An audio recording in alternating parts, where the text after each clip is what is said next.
Welcome to Tardisian Files.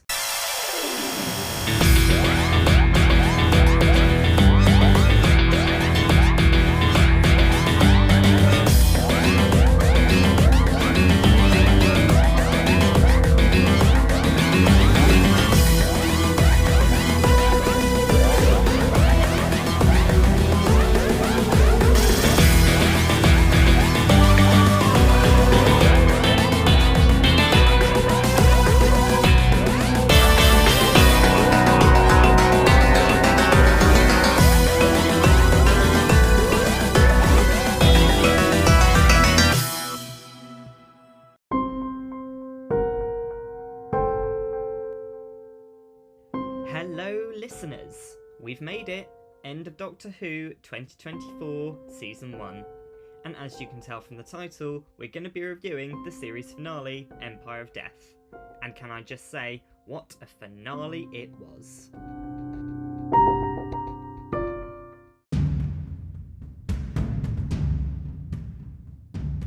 So, the episode jumps right in with Sutekh at Unit having taken control of the TARDIS, and the Doctor and Mel at Triad Technologies with the transformed Susan threatening them.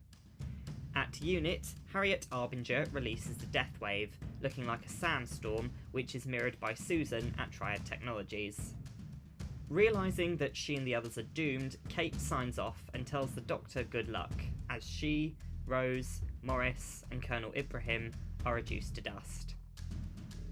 Mel and the Doctor flee Triad on Mel's moped as London is engulfed in the death wave, and it takes with it Carla Sunday and, back at the Sunday house, her mother Cherry and Mrs. Flood.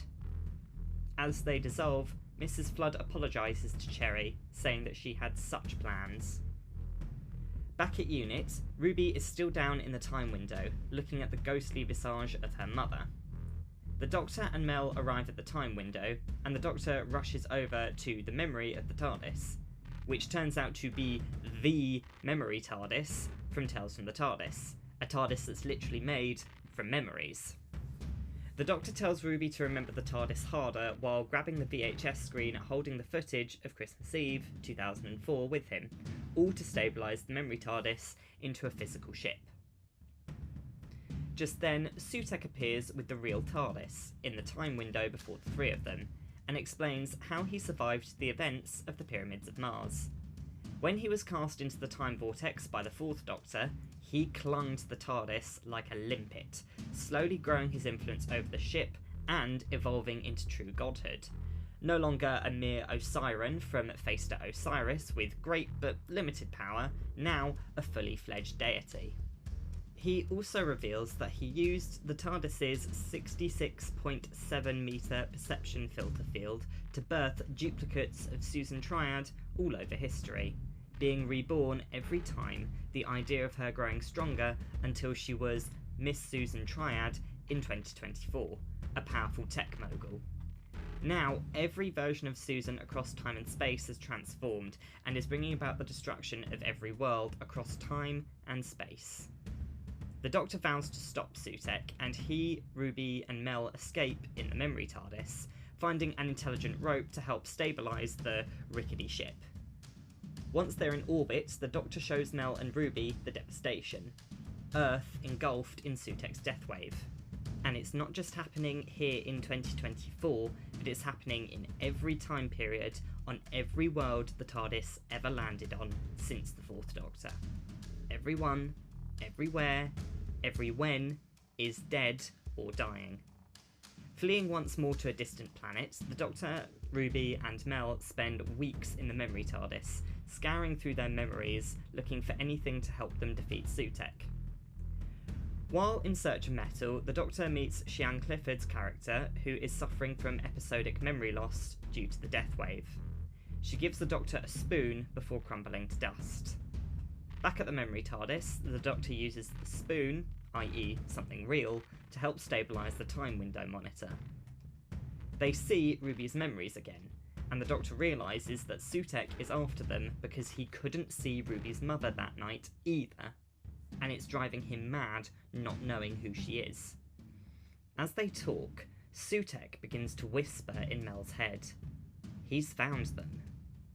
Suddenly, the time window changes to show Ruby's memories from the alternate timeline she experienced in the episode 73 Yards, showing them Roger Ap Gwilliam in 2046, talking about his DNA testing regime. Recognising Gwilliam, and remembering that his DNA testing policy became law in 2046, the Doctor realises that if Ruby's mother was still alive, she'd be in the UK's database in 2046. As 2046 was one of the places affected by Sutekh, they arrive in an empty post-Civil Revolution London at the Department of Health, and they make their way towards the records office. While in search of the records, the Doctor sends Mel outside to keep guard. While outside, Sutekh begins to take Mel over once more. Just as the DNA results are being uploaded into the time window, Ruby turns to find Doctor being threatened by a possessed Mel, now fully under Sutekh's control.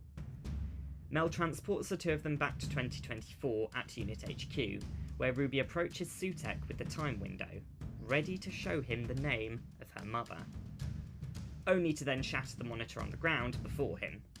Ruby quickly ensnares Sutekh with the intelligent rope, and the Doctor grabs it wearing the Mavati gloves and begins to force Sutekh off the TARDIS.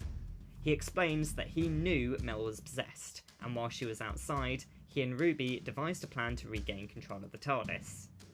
With Sutekh's grip weakened, the Doctor reawakens the TARDIS with his whistle, causing it to eject Harriet from the console room and blast Sutekh off its back. The Doctor and Ruby race inside the TARDIS and hook Sutekh's leash to the console room and dematerialise into the vortex. As they drag Sutekh through the vortex, it has the effect of bringing death to death, as he scratches the side of the time vortex, negating all the death he's caused across time and space. Susan and Mel are also freed from his control, and finally, as the Fourth Doctor had intended for Sutekh many years ago, the Doctor thrusts him forward in time, this time causing him to disintegrate to dust. Back at Unit, Susan is now free, and accepts a job from Kate. Morris proceeds to help Ruby analyse the data they recovered from 2046, and they finally locate her birth mother, an ordinary 35-year-old woman named Louise. She'd given Ruby up as she was 15 years old at the time and living in a troubled home. The Doctor then takes Ruby to Coventry, where she meets her mother in a coffee shop. After a very joyful reunion, Louise meets Carla and Cherry back in the Sunday house in London. With Ruby's life taking off, the Doctor tells her to stay with her family, though, as we all know, he'll be seeing her again soon. The story ends with Mrs. Flood on the rooftop, in a furry coat and a travelling case, warning the audience that the Doctor's story ends in woe.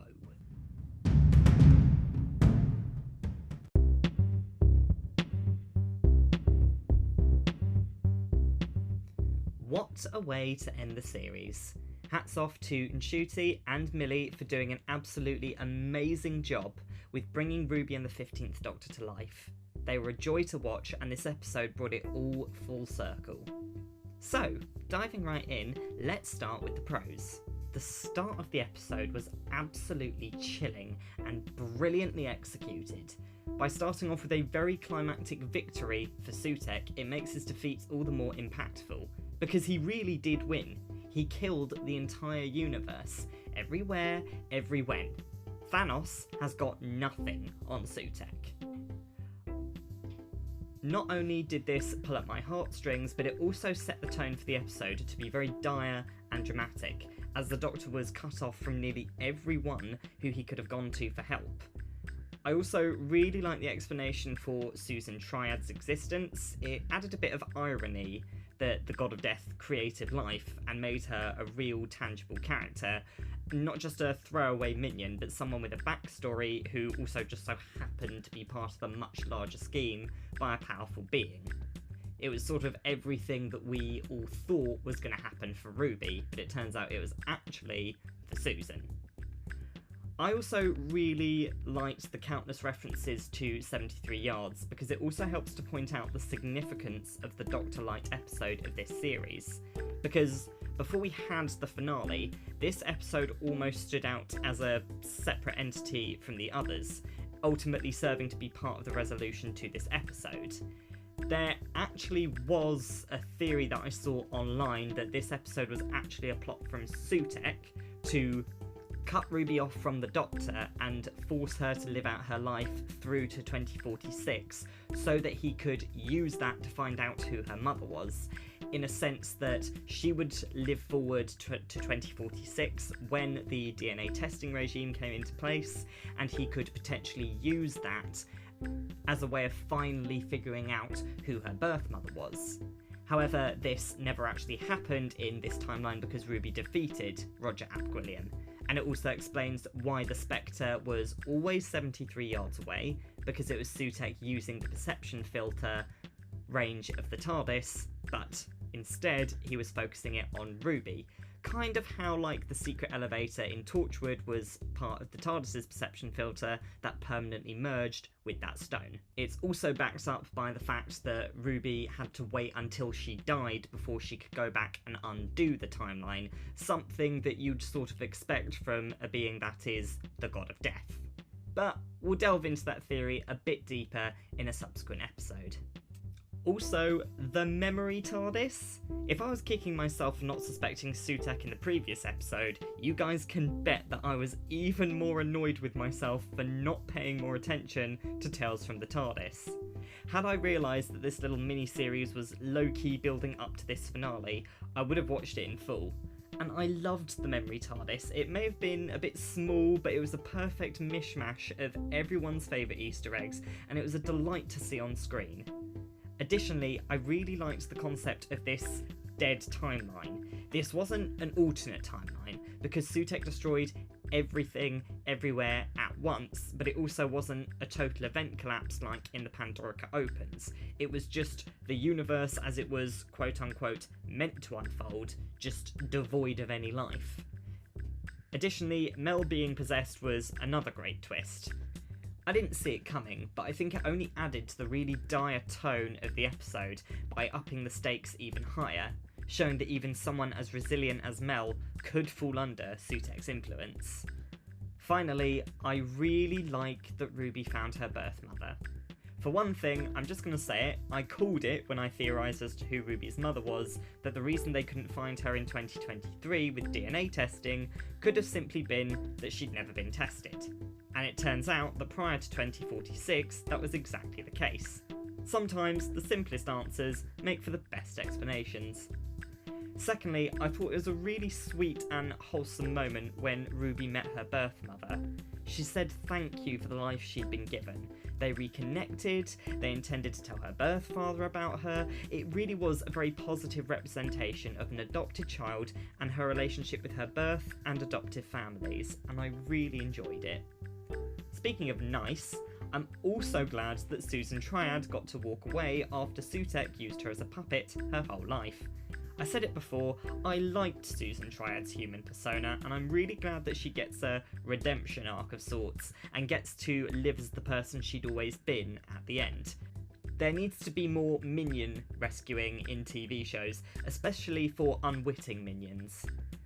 Finally, the Mrs. Flood cliffhanger. Even though we don't know much about her, we can tell from this two-parter that she's likely occupying the villain or the anti-hero niche in the upcoming season. And I, for one, am really looking forward to finding out more.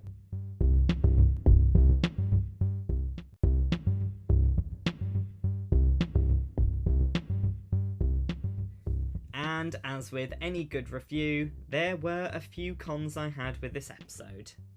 The biggest one, which was very well illustrated by a plethora of TikTok memes, is the revelation that Sutekh had been inside or riding the back of the TARDIS since the Pyramids of Mars. Not only does this have implications for when the Doctor met the TARDIS's Matrix in The Doctor's Wife, as you'd think she'd mention that she had a god-sized parasite living in the lower decks, but more importantly, the next time there is a multi-Doctor episode, if there is one, won't the younger Sutekh notice that his future self is no longer bonded with the future TARDIS? Because that would surely tip him off to the fact that the millennia he spent clinging to the TARDIS was for nothing. Another small criticism I had was, how is it that Sutekh just killed the entire timeline of N-Space stone dead without causing a dirty great paradox. The Doctor did explain that everywhere he'd been to, everywhere Sutekh had destroyed, was preserved in death, so I'm guessing that the godly nature of Sutekh's attack transcended the laws of cause and effect. But an explanation as to how that actually works would have been nice. Also, the revelation that Ruby's mother is just an ordinary woman? Really? I mean, it helps to simplify the story a little bit, but to me it just makes all of the mystery and drama of all of the flashback scenes and the constant snowing just a bit too much for what was ultimately a very simple resolution to this story arc. Ruby's mum was a teenager in a rough home, so she gave the baby up. She called her Ruby. By pointing dramatically at a road sign instead of, I don't know, leaving Ruby with a note pinned to her blanket, and they couldn't find her because she'd never been DNA tested and left Ruby with nothing that she could possibly use to find her. It was a very ordinary story, with Louise being a normal human, and yet Sutekh couldn't see her because in 20 years' time from when he met her, everyone had turned her into a legend in their minds. It just felt a bit like lazy writing, and it made all the mystery surrounding this story arc just look a bit melodramatic in retrospect. Additionally, things like the hidden song in Ruby's soul, seen in the Devil's Chord, just seems a bit random now, because if it supposedly had as much power as him, i.e. Sutekh, why didn't it play a more important role in this story? And speaking of lazy writing, Sutekh was defeated by a lead. He reversed death by scratching the side of the time vortex. This was not Russell's finest hour, I'm afraid to say. This was in no way a good resolution to Sutekh's story arc, and it ultimately lets the episode down, in my opinion. I feel like they should have made the finale a three-parter, with this episode serving as the penultimate episode, ending just before Ruby shows Sutekh the name, giving them a whole other episode to properly flesh out a decent defeat story for Sutekh. I did like that the Fourth Doctor's original plan for Sutekh was realised in the end, with him finally aging to death in the time vortex. But the whole doggy on a lead thing was just too silly to take seriously. Like, he is a god. Defeat him like one would defeat a god.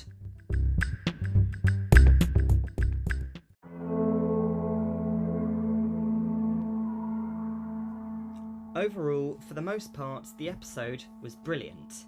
It was a very dire and high-stakes episode, with great links to previous episodes that had been teasing it all along, with wonderful tie-ins from series like Tales from the TARDIS.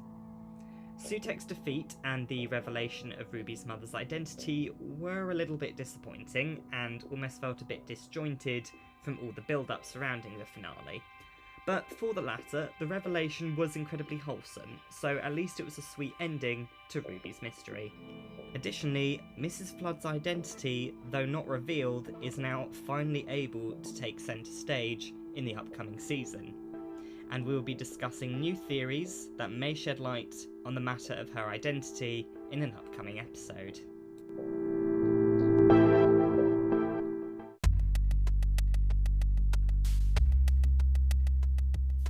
But what did you guys think of the episode? Is there something you liked? Is there something you didn't like? Is there something we missed? Did we gloss over it? Let us know in the comments section on your favourite podcast streaming app, or head over to our Instagram and TikTok pages at Tardisian Files Podcasts and let us know in the comments for the promotional content for this episode. Hope you enjoyed listening to this episode, everyone, and as always, see you next time on Tardisian Files.